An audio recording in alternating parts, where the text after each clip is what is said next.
3.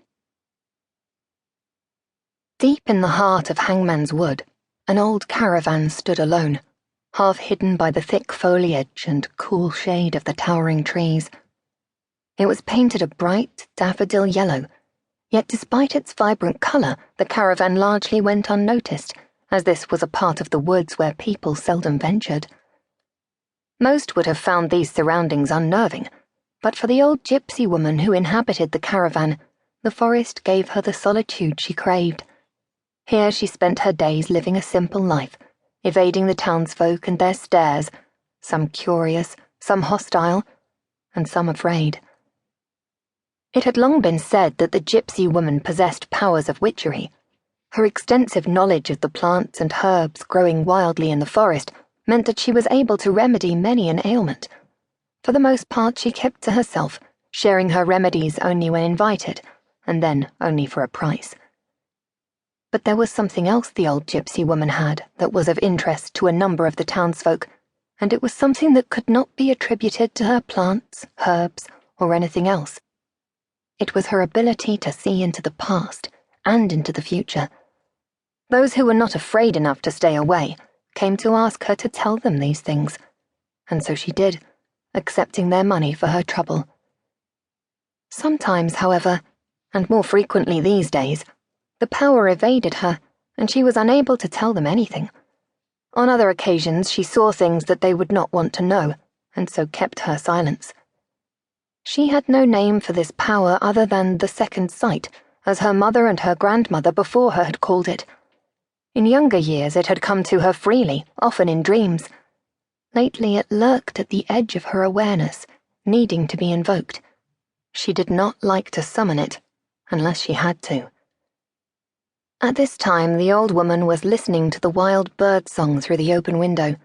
Her coarse grey hair was plaited into a simple braid, away from a weathered and craggy face. Her eyes, despite her age, were a bright cornflower blue, alert and bird-like, and held a certain kindness. The woman raised her gnarled hand to her temple, feeling a familiar ache that was gradually becoming stronger.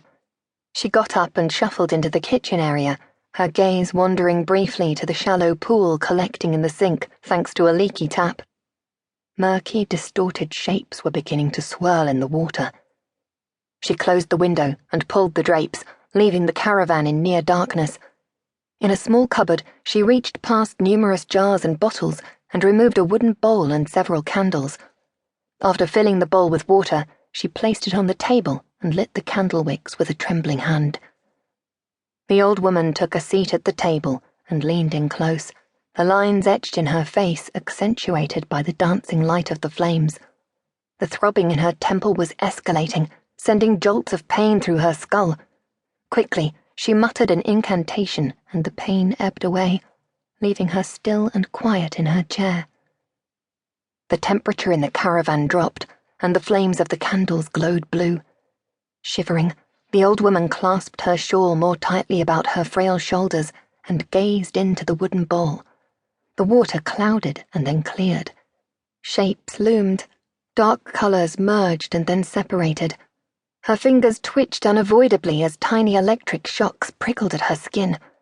Then came a series of hazy images playing out like a soundless film. A clock struck midnight. Through the window of a nursery, the moon illuminated a child sleeping in its crib and then vanished behind a single cloud. When the moon reappeared, the crib was empty, holding nothing but a small bear with a tuft of stuffing protruding from a slash on its middle, and the pristine white bedclothes were now covered in tiny, muddy footprints. The old woman frowned, trying to make sense of what she was seeing. Too soon the water cleared, and for a moment she thought the vision was over. But then a new image appeared.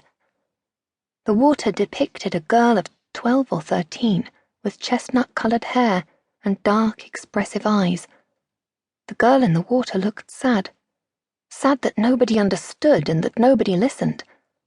But the water told that she was not alone. The water showed what was all around her.